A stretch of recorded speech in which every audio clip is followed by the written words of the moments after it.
هنقول باي باي للشنجان السي اس ال 55 بلس، ولا انتوا شايفين اللي كده المنافسة بقت شديدة بعد ما العربية الفورسنج التي 5 الايفو نزلت؟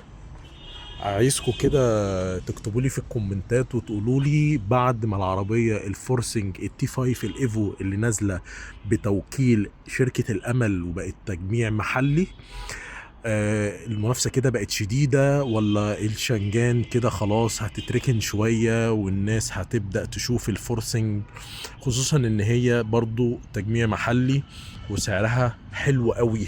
ولا شايفين ان العربية الشنجان السي اس ال 55 بلس هتقدر تاخد مكانها؟ اكتبوا لي في الكومنتات وقولوا لي رأيكم ايه. ولو انت فعلا عايز عربية في رينج المليون 50 او المليون 70، هتشتري الشنجان السي اس ال 55 بلس ولا الفورسنج التي 5 الايفو؟ واعمل لي بقى لايك وفولو وشير في برنامج الطارة مع معتز هشام. اوعى اوعى تختار غلط لو انت نازل تشتري. اوعى دي مش معناها ان انت ما تشتريش العربيات دي، اوعى.